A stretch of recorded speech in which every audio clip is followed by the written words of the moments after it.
And here we go. On this Monday, it is the last day of October, also known as Halloween, 2022. You are in the midst of Real Talk Memphis, 6 o'clock straight up on this Monday evening. I am your humble host, Chip Washington. So happy to have you with us on this Halloween holiday. I had actually saw a few folks as I was pulling in here to the studio dressed up in costumes and things like that. I will admit, I'm in costume tonight. I came as a black man. Now, for most of you, I know that comes as a bit of a shock because I don't sound ethnic. But let me stop. Anyway, if you are going to be participating in the Halloween holiday tonight, please be careful out there. Please be careful on the streets, walking around out there. If you're taking the babies out, make sure you are keeping a good close eye on them as they go from house to house, making sure that everybody is safe. All our little ghouls and goblins are going to be safe. And when they get home, monitor the candy. They're going to get, because kids are already overactive enough. Not to add a little sugar to the mix, it makes them even crazier. So, having said that, enjoy yourself if you're going out and about. I know a lot of folks had parties and things last night to celebrate all of this. But as I digress and as we move forward to this night, we have a good show for you tonight. We do a little show here called Real Talk Memphis from 6 to 7 p.m. And if you're wondering how you can get this fine piece of radio broadcasting, well, you can catch us on 91.7 WYXR on your FM dial live. You can also catch us on the TuneIn app right now. Put in WYXR in the search and hit play, and you should be able to catch us. We are also on Facebook Live, and you can check us out this evening as well.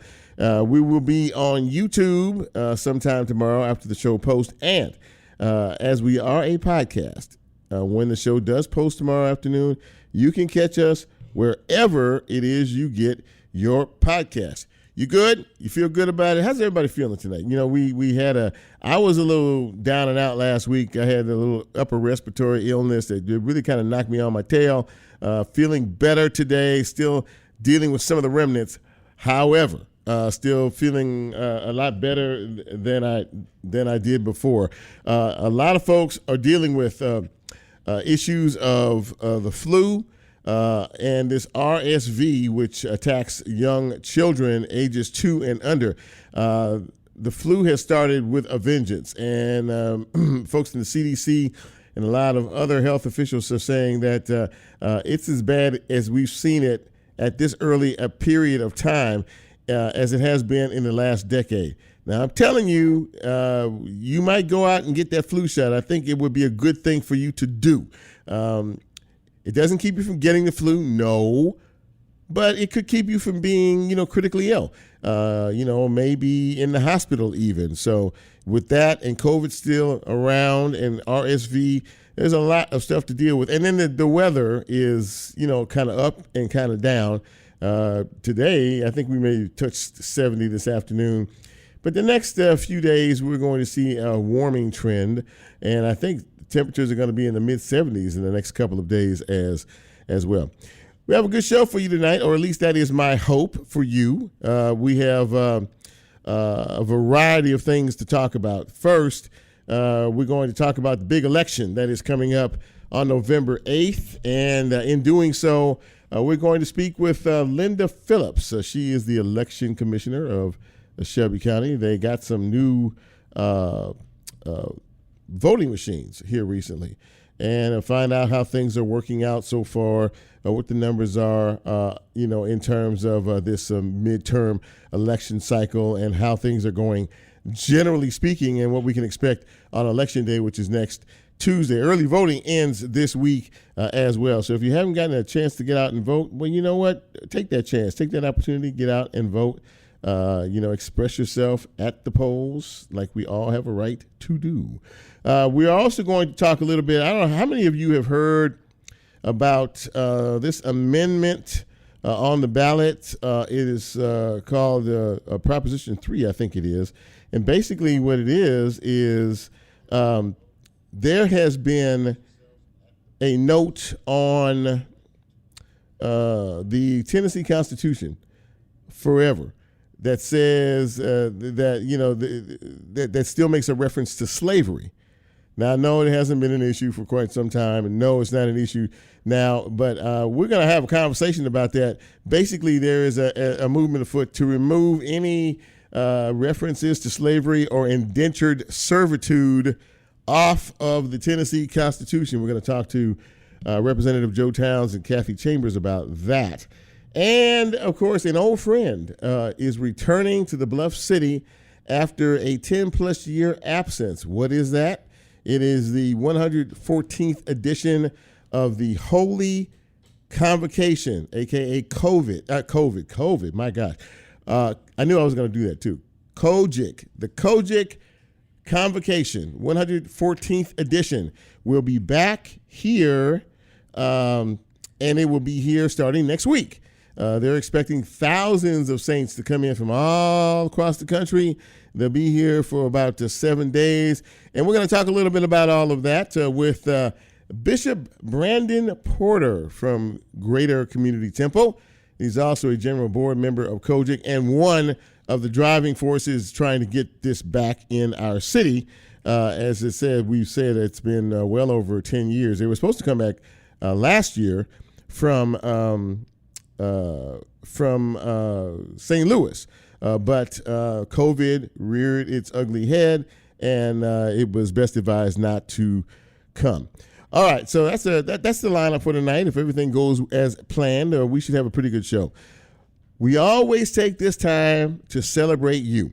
If you had a birthday over the weekend, if you have one today, if you have one this week, you know what? We'll take all comers. We like to do a birthday shout out on this show better than anybody else in the country. So having said all that, we can't do it until I say, hit it, Lola. Happy birthday! All right. Happy birthday, happy birthday, happy birthday. Going out to Jerome Robinson. Happy birthday to you. Lynn Sittler. She's the commissioner over the Memphis and Shelby County Film and Television Commission. Happy birthday to you, Lynn. Paul Morris celebrating today. My old friend Ed Eccles, a.k.a. the Weatherman, celebrating his birthday today. Happy birthday going out to Tiffany Wilson. Laquita Baines is celebrating today, as is Andre Half Pint Lewis.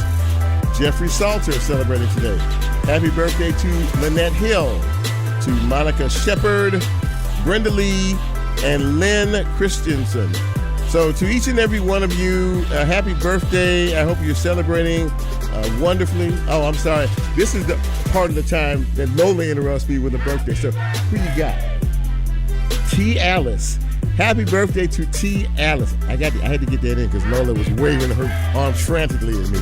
But anyway, congratulations to each and every one of you for your current trip around the sun. We hope to be back with you next year to celebrate another trip around the sun. Happy birthday to each and every one. All right, so as we get into news and notes today, a couple of deaths to reference. Last week, we mourned the passing of State Representative Barbara Cooper. She died at the age of 93. Of course, she was the longest serving representative in the state of Tennessee and served all of us very, very well. And it was announced on Friday that the rock and roller Jerry Lee Lewis left us.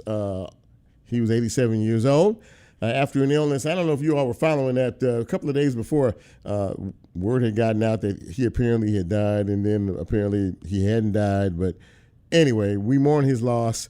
We all know the great music that he made for all of us, made us proud right here in the Mid-South. And I heard some news just a little while ago, and I'm still a little shocked by it. Melvin Massey, the voice for many years here on local radio, 91.7 WUMR, the jazz station. He was the program director. He was also an on-air personality over there for many, many years. He mentored so many folks.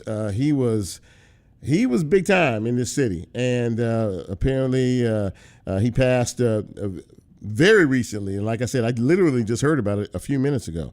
But so many of you, if you've been in Memphis a while, you know the Jazz Lover Station, and you listened to him, and you knew who he was. He, like I said, he was a face and a name and an icon in radio in this town. So, God bless, all of those who have left us, and may their memories be a blessing. I believe that the visitation for him is tomorrow, and I believe the funeral is on Wednesday morning. So you can look up that information and find out if you want to pay your respects to him.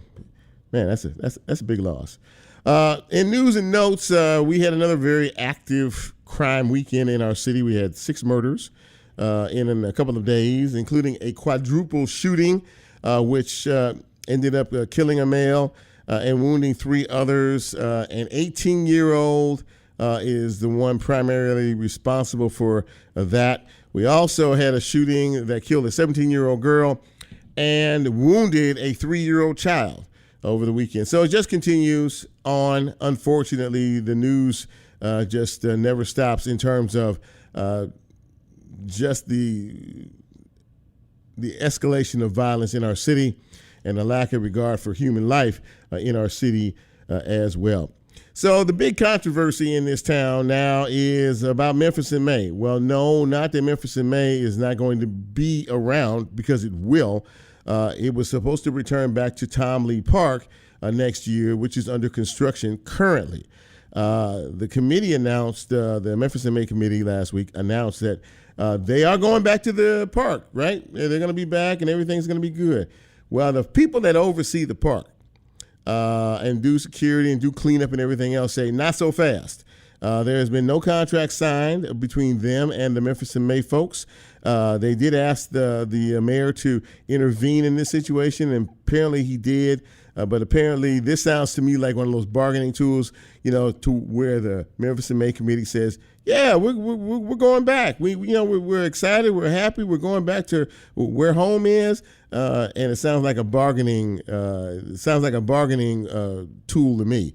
If you say that something is happening, the people start to absorb that, and they go, yes, coming back to Tom Lee Park. And then, you almost pressure the other folks into saying, all right, well, we'll compromise this time. Well, again, nothing has been formally done in reference to whether or not it will be at Tom Lee Park. My guess is it will be at some particular point in time, but not right now. As I said earlier, early voting ends this week. The election is November 8th. And, big news, Kojak coming back to the city. This has been, 11 to 12 years from what I was told since the last time they were here. We're expecting anywhere from 30 to 40,000 Saints from all across the country to descend on our city as the week moves forward. And the economic benefit could be anywhere about 40, 45, maybe $50 million before it's all said and done. Let us make an agreement that we all going to be on our best behavior here, okay? Because they left in the first place because they didn't feel like they were being treated properly. They, meaning the organization and a lot of the folks who were in town, and, there were some issues in terms of all of that. But we also have folks that live here and work here and make their living here. So hopefully the folks coming in town, will do their due diligence to help our folks here on the economic tip as well. We all have to do our part because we want them to be able to stick around and, not only have a great experience, so they will come back over and over again, and we won't have to deal with this, down the road here, okay? So let's all try to do our part. As I said, I think before, we already know Sheriff Floyd Bonner is in the mayor's race. There were some ugly comments made at a first get-together of the Democratic candidates for mayor last week from Joe Brown, the former Judge Joe Brown, who made some very sexist comments about women and how he didn't think that there were some issues that one would handle as a mayor that he didn't think that they could handle. Not good at all. Not good at all. No excuse for that whatsoever. Finally, of course, many of us heard Speaker of the House Nancy Pelosi's husband was attacked with a hammer by a deranged individual who broke in the house at 2 o'clock in the morning because he wanted to see the speaker and talk to her. This is clearly about hate and intimidation in the voting situation across the country, which is becoming rather frightening. But in any event, her husband Paul suffered some issues, with his skull. He got hit with a hammer in the head several times. Skull fracture, injuries to his arms and his hands. They say he's going to be all right. That's a look at news and notes for this Monday evening. We're going to get on with the show. What do you say? When we come back, we are going to talk about the upcoming election with our election commissioner, Linda Phillips. This is Real Talk Memphis for this Monday evening. I'm Chip. We'll be right back.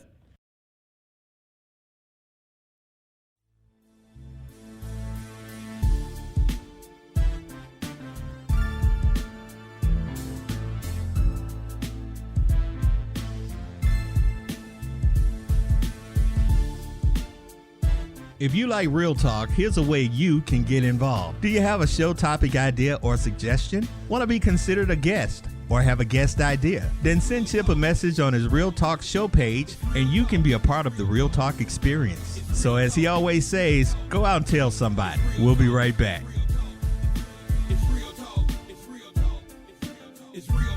WYXR is supported by Minglewood Hall, presenting Big Head Todd and the Monsters. Spanning 3.5 decades of touring and recording, Big Head Todd and the Monsters is a blues-inspired rock band and has earned endorsements from Robert Plant to the Denver Broncos. More information at minglewoodhallmemphis.com.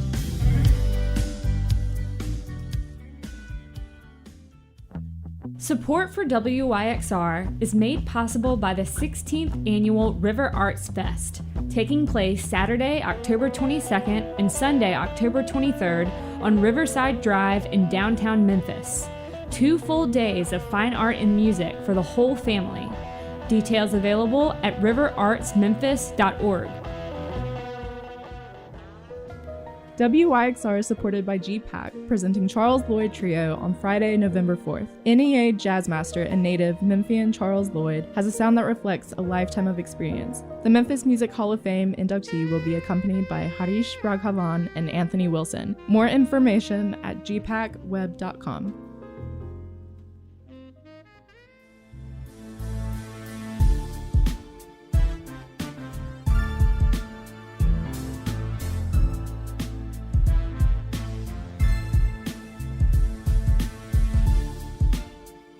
Get Real Talk on the TuneIn mobile app under WYXR, and he's now streaming live on Facebook. And you can also catch a rebroadcast on YouTube. Just put WYXR in the search box and hit subscribe. Now back to more Real Talk with Chip Washington.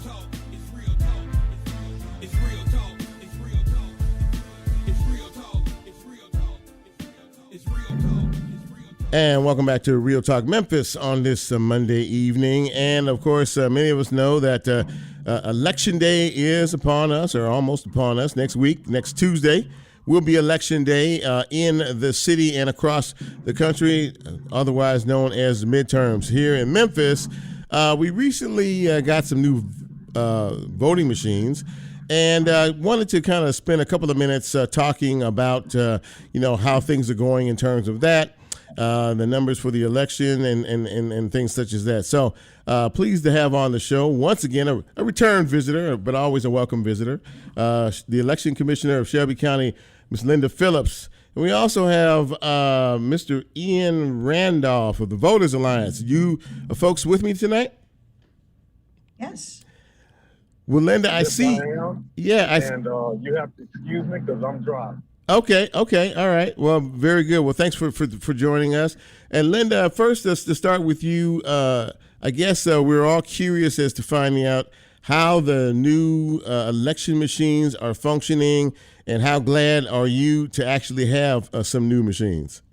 Well, we're absolutely delighted that the county commission funded the replacement of the machines. Our old machines, they were good, they were reliable, but they were at the end of their life. So we have all new equipment for this election, and what we're hearing from voters is they really, really like it. Well, that's a good sign right off the top. That people are pleased with it.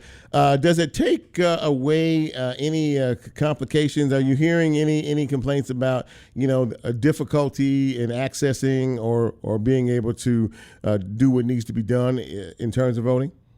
No, we're not. I mean, in this election, voters have a choice. They can use the touch that are similar to what they have used in the past. The difference is that it prints out a list of the people that they voted for or their choices on the amendments.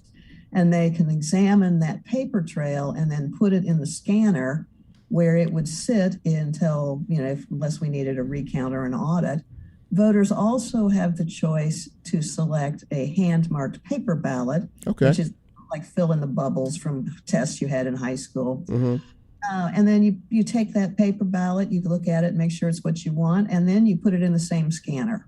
So voters seem to like both methods. I was going to say, I was just getting ready to ask you, how do they feel about that? They obviously have a choice, and I guess it's all about preference, and I guess what folks are more comfortable with, do you think? Yeah, and we don't care. I mean, it gets us exactly the same result. It gives us an audit trail. We're very happy with either choice. I would say that the majority of voters, though, are selecting the ballot marking device, maybe because it's more comfortable. I mean, it's very similar to what they've used for the last 15, 20 years here in Shelby County. So, Ian, you're part of the Voters Alliance. Can you tell us basically, what you all do and your role in this election process?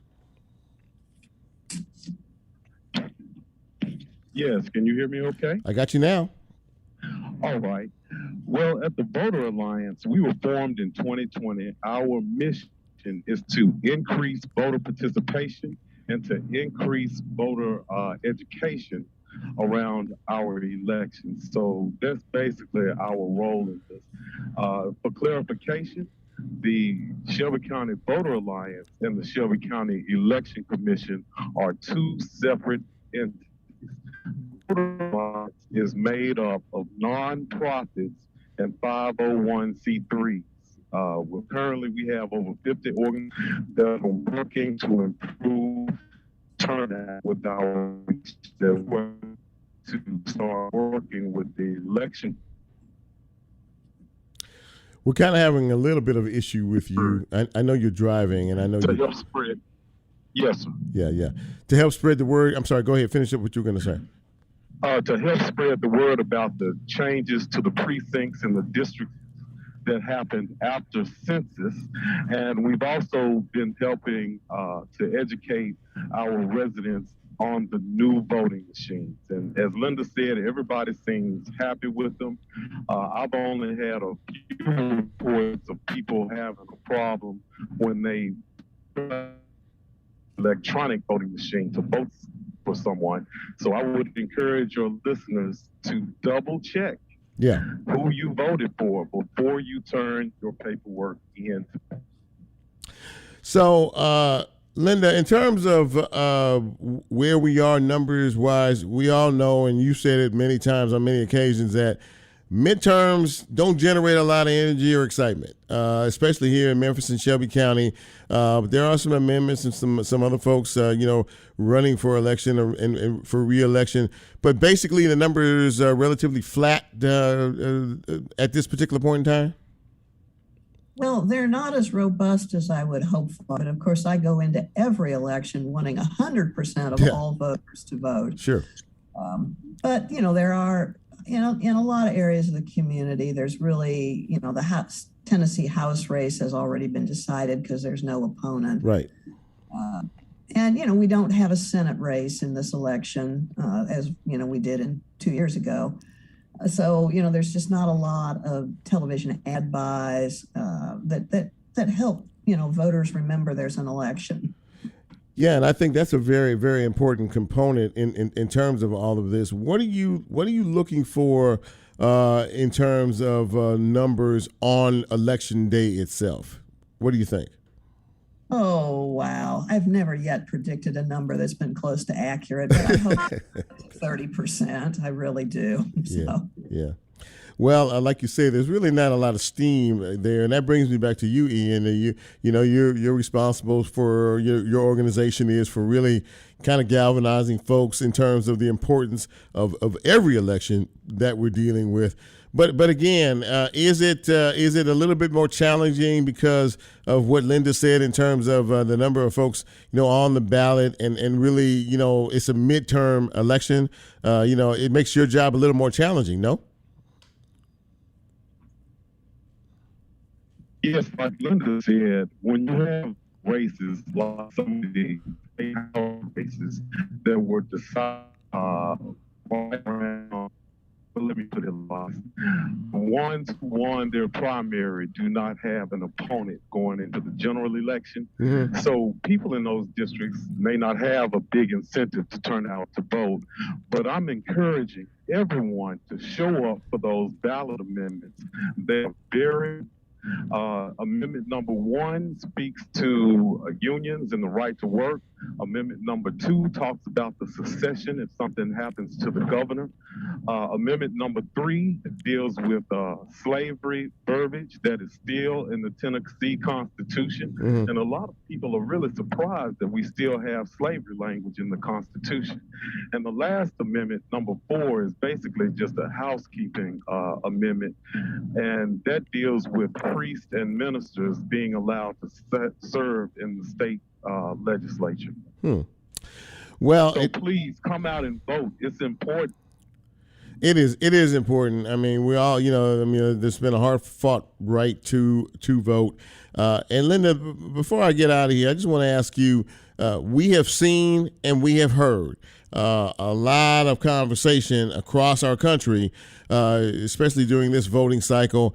A lot of folks upset. A lot of folks are dealing with voter intimidation issues. We see it on the news every day.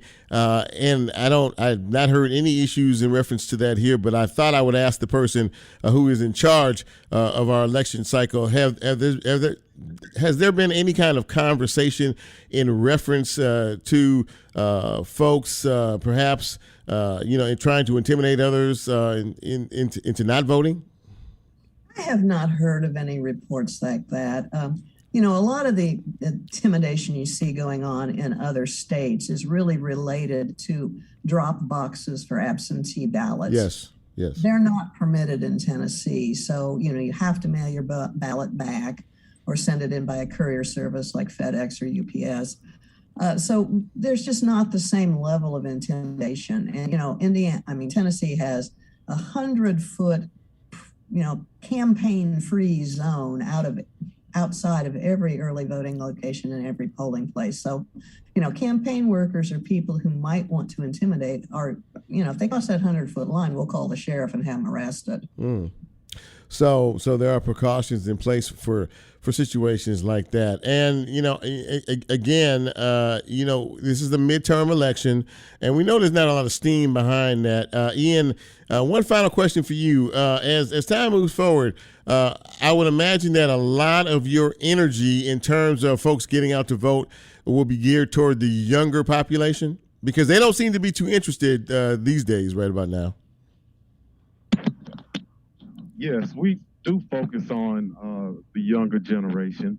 And what we found is if we can catch our young people right after they turn 18, last year of high school, first year of college, 18, 19, 20, if we can get them registered to vote and get them to participate in that first election after they've registered, while they may not be super voters, they will have a higher propensity to become lifelong voters. So it's real important that we catch our young people. And you brought up the numbers for the election. And as of this Saturday, we had a little bit over 61,000 people to come out and vote. Okay. That's low. Yeah. Now, Shelby County has done a good job in voter turnout. When we compare ourselves to the other counties in Tennessee, we have one of the higher voter turnouts in the state, but it's still low. Come on, Shelby County. Come on, Memphis. We can do better than 61,000 people showing up to vote. Let's get out and make it happen, at least by November 8th, next Tuesday. Early vote, you can go anywhere and just take your ID with you, and you don't have to go to your assigned precincts to early vote. But if you wait until Election Day, you will have to go to your assigned precinct. Well, listen, thank you both for taking some time to come on and talk a little bit about this. Sounds like the process is moving along, but you're right. We need to galvanize folks to get out to the polls. Linda Phillips and Ian Randolph, thank you both for coming on Real Talk tonight, and we hope everything goes smoothly, particularly on Election Day. You all stay safe out there, okay? Well, thank you for having us. Thank you so much. Appreciate it. For allowing me on your show. Absolutely. That. Thank you so much. So, you heard it. The numbers are pretty low, typical of a midterm election, 61,000, Ian said. But there's still time on the early side. And there's also Election Day, which is Tuesday. So don't think your vote doesn't mean anything, because every vote does matter. Thank them both for coming on the show. We're going to go to our next break. And when we come back, we're going to talk about one of the amendments that was alluded to by Ian, which is Amendment 3. What is Amendment 3? Well, if you stick with us, you'll find out. This is Real Talk Memphis. I'm Chip. You know who you are. Stay with us. We'll be right back. Is anybody there? Kathy.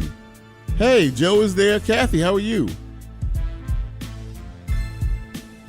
We're doing fine. So listen, you two, we are in commercial break. And when we come back, we're going to chat a few minutes, okay? So you all just stand by. Do you have a show topic idea or suggestion? Want to be considered a guest or have a guest idea? Then send Chip a message on his Real Talk show page, and you can be a part of the Real Talk experience. So as he always says, go out and tell somebody. We'll be right back.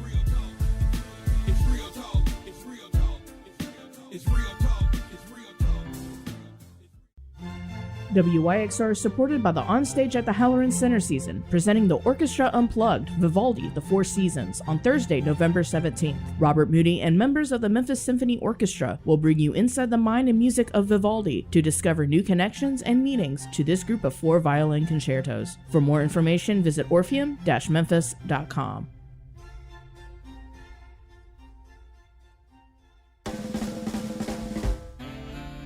WYXR is supported by Graceland Live, presenting Big Bad Voodoo Daddy's Wild and Swingin' Holiday Party on December 10th. For 29 years, Big Bad Voodoo Daddy has created their own take on American swing and jazz music. Drawing on a catalog of holiday classics and Christmas originals, Big Bad Voodoo Daddy will bring its live holiday show to you.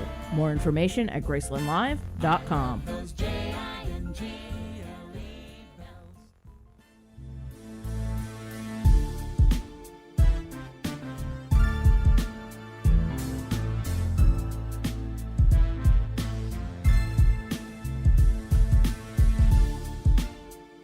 Get Real Talk on the TuneIn mobile app under WYXR, and he's now streaming live on Facebook. And you can also catch a rebroadcast on YouTube. Just put WYXR in the search box and hit subscribe. Now back to more Real Talk with Chip Washington.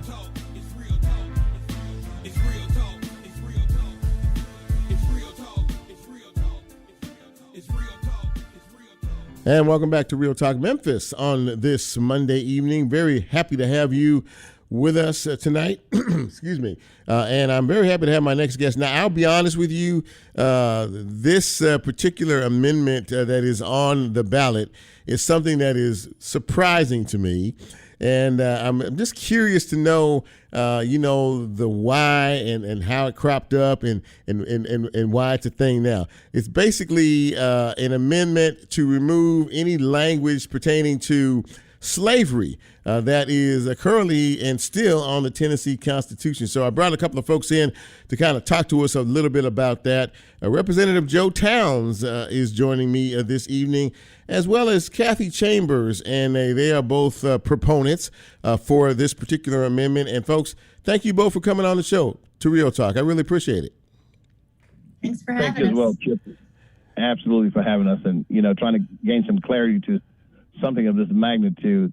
Now, let me give you a little background, if you don't mind, Chip. Absolutely not. 6 years ago, I began working on this amendment. It's been in the Constitution. It's in the U.S. Constitution by way of the 13th Amendment. and people don't think about it after, the Emancipation Proclamation was signed. People just take for granted that it actually, nothing of that magnitude would be there. But it is there, but it's under certain conditions. Slavery in this country still exists under certain conditions, especially in the state of Tennessee. And the condition is that if you are incarcerated, okay? Yeah. Indentured servitude, slavery exists if you're incarcerated. Now, many people have to reckon with the fact that slavery was a system, a subjective system, but primarily people were exploited for their labor. And after the Emancipation Proclamation, the system still decided how could you take advantage of folk? Well, you put them in jail for vagrancy laws, whatever kind of laws you can come up with, put them in jail, and they still were working for free while they were incarcerated. So you still became, an indentured servant or enslaved while you were in jail. It's in the Constitution under the 13th Amendment. And under no circumstances do we need to have anything that resembles one of the most horrible things, I would say as an African-American man, one of the most horrible things that's ever happened to this country was the subjection of people, the murder, the taking of their labor, the enslavement of people in this country. We're still dealing with some of the vestiges of that today. So we need to take it out of our sacred documents. So hence come Amendment 3. Now, Amendment 3, had we passed it 6 years ago, Tennessee would have been the first state perhaps in the country to do it, okay? But it has to go through the process, the technical process, the readings and the votings. But we have an opportunity this Tuesday and early voting right now to take and vote yes on Amendment 3, okay? So now, one other caveat for that is I must say is that in order for that vote to count, you must vote for your choice of governor. Whatever it is, vote for your choice of governor. But you got to vote for your choice of governor, then you vote yes on Amendment 3 to take this hateful clause, overlooked clause, abominable clause out of the Constitution. Okay, so that was a well-placed and very good explanation for all of this. I guess my question is, and from what I'm understanding, there are 5 states in total that have this, in their Constitution, and that they're people are going to go to the polls to vote on it one way or the other. Kathy, this is clearly not a political issue per se, Democrat, Republican. This is sounds like a right versus wrong issue. I guess I'm trying to figure out where did the attention come from about this particular year? That's what I'm lost on. Yeah, I've heard a lot of people ask that question. What's okay? The situation is that in 20 states, actually, right now, it still exists in their constitution, and it still exists, of course, in the U.S. Constitution, as Representative Towns said. Colorado, Nebraska, and Utah have removed it from their constitution. I think Colorado in 2018 and Utah, Nebraska in 2020. So I believe then, I'm not sure how, it is interesting with the timing that so many states have it on, but actually a few other states attempted to get it on the ballot this November. And for one reason or another, were not able to get it through their state legislatures. I think it's that, as Representative Towns said, this has been in the works with him for 6 years. And it also started when Reverend Jeannie Alexander, who used to work as a chaplain at Riverbend, spoke to one of the inmates who were there. He came into her office and he said, I'm not going to be free even when I am free, because this still exists in Tennessee's Constitution. And she thought, what are you talking about? And this was a decade ago. And so she's actually been working on this, trying to figure out, how to get this on our ballot for about a decade. And then when she started speaking with Representative Towns, it was a match made in heaven as far as he's the perfect person to bring it through the legislature, and Senator Ackberry on the Senate side. And that's how we got here. Now, I'm not sure how the rest of them did, except the idea that it is more than time in 2022 to have this completely gone from our Constitution and from other states. So let me ask you this, Joe. In reference to this and what Kathy just said, Are people paying attention to this? I mean, have you? I mean, clearly it's on the ballot, on both sides of the House, and it's not one of those issues that is a Democrat or Republican issue. But are people here starting to focus in on that, or are they asking, like I'm asking, why is this being brought up? Well, I mean, people have a right to ask questions and be inquisitive about anything that's out there. There's so many things that has to compete for their attention. All right, the timing is a question that you begin to do things when you discover it. Okay, it should have been done 100 years ago, 200 years ago, whenever it was. Sure. However, it was discovered at a certain point in time, and those around the country, I believe they were taking a lead from Tennessee because, as I said, I initiated this 6 years ago. At that time, Mayor Lee was the sponsor on the bill. And from that, no one was introduced to that at that particular point in time. Legislation is good legislation, travels the country. People pay attention to it. Now, part of being on your program, your show, this is a part of getting the word out. We've done things across the state to talk about it. And let me emphasize very emphatically that this particular bill is a bill that was done by Republicans and Democrats. There are only 25 Democrats on the House side. The first year I passed it was unanimously passed on the House side. We can only do it with the help of the Republicans. So you got people like Corker and Faison and other members of the Republican Party that understand and are supporting wholeheartedly to take this out of our Constitution. So, I mean, obviously we should have done it a long time ago, but the time is now, today, right now, this week and next Tuesday to vote yes on Amendment 3 and get this out of our Constitution. And we're hoping that your program and others that are far-reaching and have the influence and impact on the community and educating community, they will get it and go to the polls and make the decision to just simply vote yes on this particular amendment. It's bad for business. Historically, is absolutely obnoxious to have it there. These are our sacred documents that we like to consider our sacred documents that we export across the world, democracy. And so we cannot have this kind of verbiage in our Constitution, in any of our sacred documents. That needs to be addressed. And fortunately, I was able to fight for 6 long years, and we are addressing it, and we need citizens to go out, early vote, as well as vote Tuesday of next week, and vote yes on Amendment 3. But don't forget to vote for governor. And we said like this, it's Democrats and Republicans and independents agree that we all should vote yes on 3. Okay. Well, we all agree that we should vote yes on 3. Well, and I want to say that one thing that's excited me the most about this is, we're in deeply partisan times. I think the rhetoric, the vitriol is people are angry.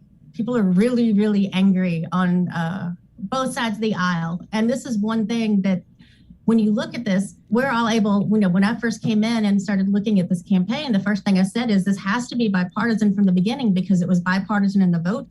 And it's not a partisan issue, and it shouldn't be. And we are able to we've got Democrats and Republicans, we've got mayors, everybody from Mayor Harris on up to Mayor Glenn Jacobs in Knox County. We've got chambers of commerce, Memphis, Nashville, Chattanooga, Knoxville, Williamson County, Kingsport, Lawrence County.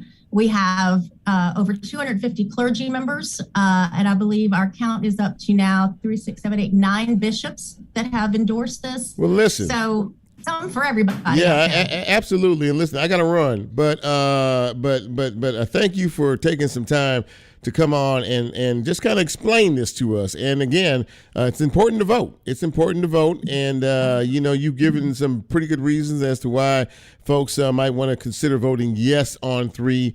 But Representative Joe Towns and Kathy Chambers, thanks for coming on Real Talk tonight. I really appreciate it. And best of luck on Election Day. Thank you so much for having us. All right, y'all take care. Thank you so much. All right. Thank you, Memphis. All right. So listen, I hope you all got a pretty good explanation. They did a good job of explaining exactly the what and the why involved in all of this, and we appreciate them for coming on the show.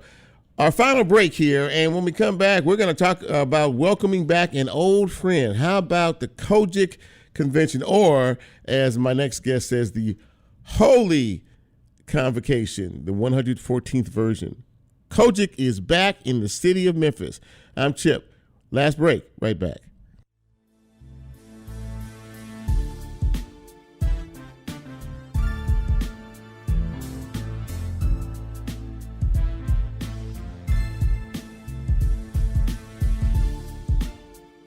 If you like Real Talk, here's a way you can get involved. Do you have a show topic idea or suggestion? Want to be considered a guest or have a guest idea? Then send Chip a message on his Real Talk show page and you can be a part of the Real Talk experience. So as he always says, go out and tell somebody. We'll be right back.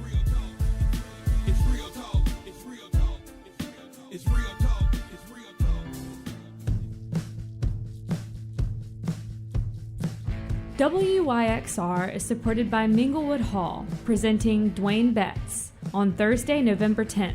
Dwayne Betts is an American guitarist and singer-songwriter with a history of performing with the Allman Brothers, Dawes, and Jamtown. Betts is prepping a second solo album, furthering his six-string stories to reflect on a life steeped in blues, rock, and country music. More information at minglewoodhallmemphis.com.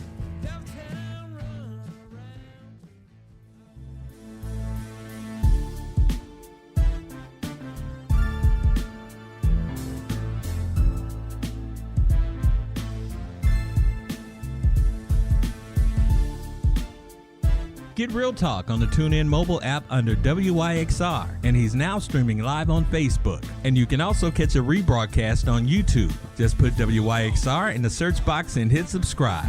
Now back to more Real Talk with Chip Washington.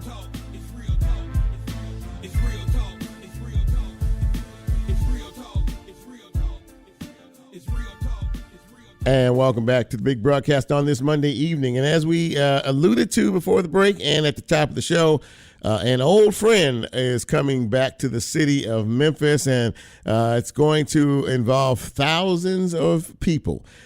We are talking about the 114th Holy Convocation, Kojic Holy Convocation. And joining me to talk a little bit about all of this is someone that all of us know here in our city, Bishop Brandon B. Porter from the Greater Community Temple Church, and also a general board member and instrumental in getting the Kojic Convocation back in the city. Good evening, my friend. Nice to see you. Bless you, my brother. Good to see you, Chip, as well. You work all day long, man. Well, a little bit, a little bit. But listen, but thank you for coming on.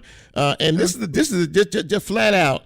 This is a very big deal. 10 years plus since the convocation, the Holy Convocation, is here in Memphis. How significant is this, and how are people receiving the news that they'll be back here in just a few days?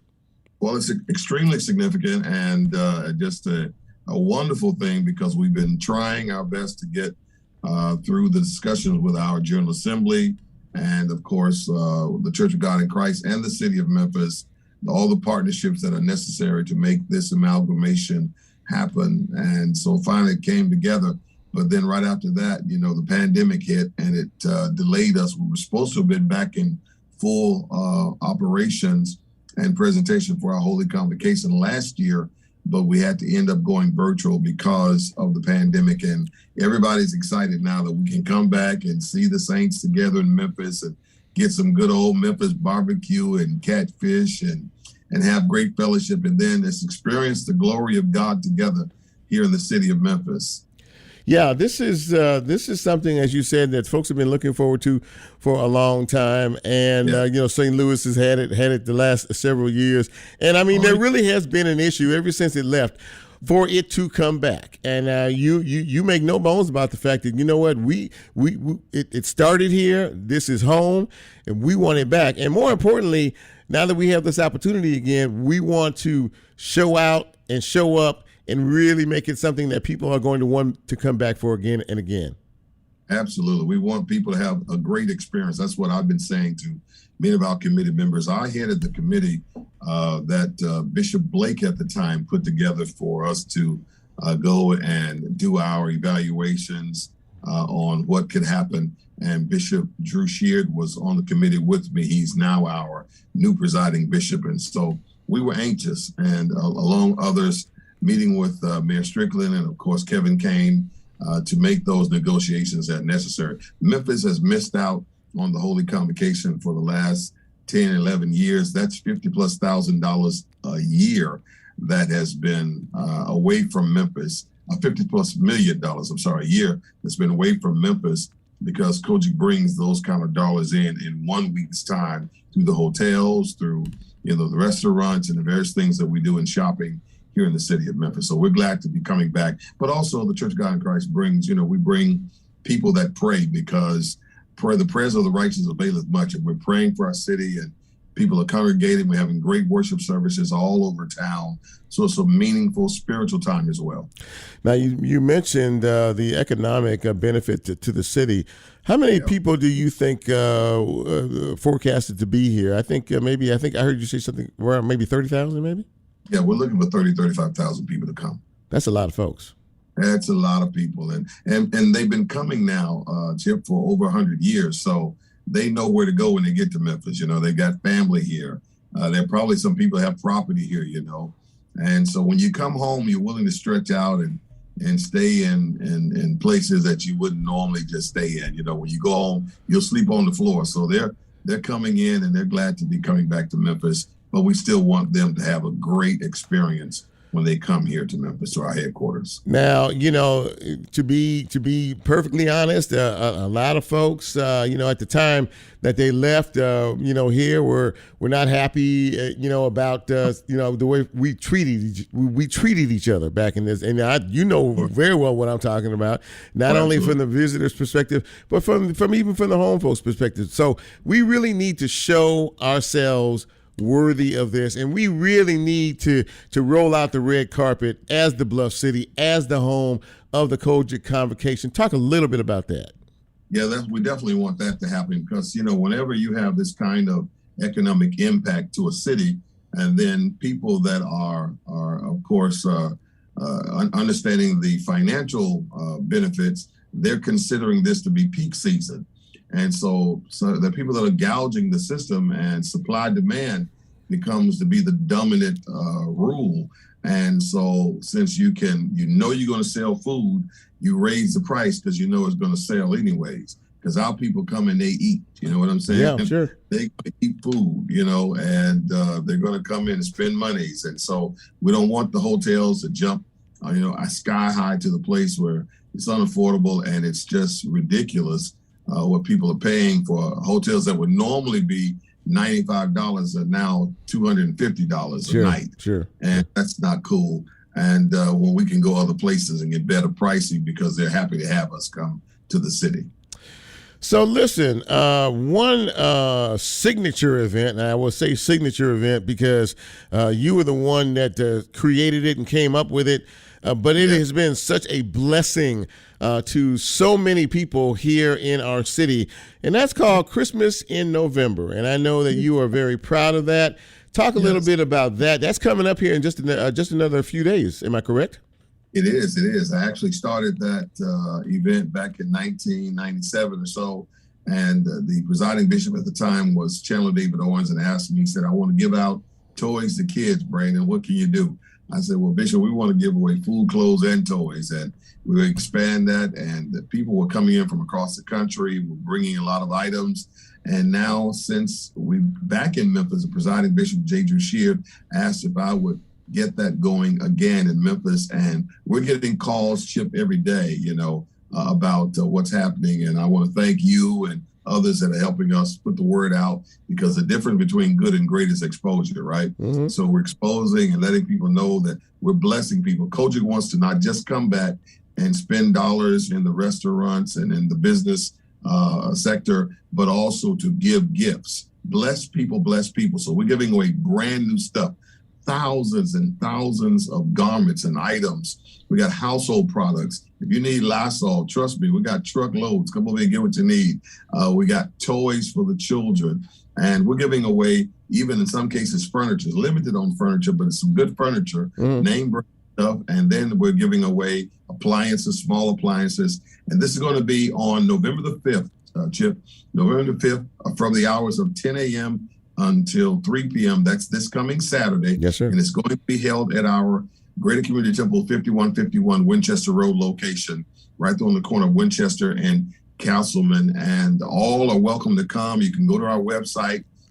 That's communityprojectinc.org, communityprojectinc.org. If any of our people in, please put that in the chat so they can see it, communityprojectinc.org. COGIC.org or COGIC.org. They can register online, and we got families. We got probably already 400 families that have registered online. You can register online. We got volunteers that are coming as well. You can do that online, and we look forward to seeing you. But you can also do it in person when you get here that morning. But we're just praying that people come. We got children's zones. There'll be bouncers for kids. We got food trucks, about 5 or 6 food trucks already reserved places so they can accommodate people. We'll have some free hot food as well, but then we'll have free vaccinations, free booster shots, flu shots, as well as free COVID testing. And then we're giving out free haircuts as well, Chip. We're giving out some free haircuts for you, and you can come get lined up, get shaved up. And we got barbers that are donating their time just to bless families and people in this season. So come on out. Let's have a good time. Absolutely that. And listen, I got to get out of here. But listen, I just thank you so much for what you do on a daily basis. To here in the city that you live in and that we worship in, and we're looking forward to the COGIC convocation being here. I've had a hard time with that all day long, for God's sake. But looking forward to it. Really looking forward to it. It's gonna be a lot of fun and fellowship, and I'm just really excited for all of the folks in the COGIC organization. I really am. Chip, I appreciate you. It's going to be great music. You know, COGIC is known for its exceptional music. Yes, sir. And spiritual sayings. We'll have great evangelists and others that are giving testimonies just to encourage our young people and others and give them hope. So we'll have messages of hope going forth from our stage. It's going to be a great time. We look forward to you guys coming out. So everybody is welcome. Christmas in November, November the 5th. Yes, sir. See you. Yes. Right here. God bless you, man. Thank you so much, and you be safe, and we'll talk soon, okay? Love you, my brother. Love you too. Thank you so much. All righty. Well, that's going to be very, very exciting. Christmas in November. Check out that. There's everything for everybody out there, and contact the church for more information. So before we get out of here, open the mic. I'm really proud of my girls here. They have aspirations to do this radio thing and have for a long time, and both of them actually have shows on the air that you can listen to. Of course, Nicole Covington is one, and of course, DJ Lola, Ayanna Cage is the other. They have been with me now for well over a year. They helped to put this show together, and I couldn't do it without them. But I wanted to give them a chance for a couple of seconds to talk a little bit about the projects. Nicole, you have a show that's coming on this Saturday night. Am I correct? That is correct. All right, tell me, give me a little bit about that. The station, the show, the highlights. Give me some highlights on that. Yeah, the show is called 87 Radio. It's going to be live on Bumpin' 96.3 FM Memphis at 7 o'clock every Saturday, starting November 5th, and after that, yeah. Okay, so you play, what kind of music is it? It's mainly like throwback hip hop, but I mean, we got some new music in there. It's something for everybody: hip hop, R&B, rap, soul, all of that. You're gonna have some. You're gonna do interviews. You're gonna intersperse interviews with that. Yeah, in between, I want to give like Memphis artists the chance to like have a. I mean, someone took a chance on me, so I wanted to extend the platform to give other people the chance, to showcase their craft and give them a platform to bring themselves up too. Well, we are going to be listening, and I wish you knew I love you, and I wish you the best of luck. It's going to be exciting. Thank you. It's going to be great. Lola, in a couple of seconds you have two satellite shows on right now, right? Yes, I am on Weekend Radio. That's on the 365 Live app, 365 Live. Mm-hmm. Weekend Radio, the Weekend Lounge here in Memphis and Nashville. I am on Thursday and Saturday nights at 8 p.m. And also Street Madness Radio based out of Atlanta. That's on the Audacity app. That is the Audacity app. And that is on Thursdays at 1:30. Listen, play the theme. Let's get us out of here. But listen, I am so proud of both of you. I feel like a father. I really do. I'm just excited for them as they are excited. And you guys support these folks, okay? They're out here doing and living their dreams. And that's what I encourage all the time. So listen, for Lola, for Nicole, and for your humble host, I'm Chip. I'm out. Have a great week. Be safe.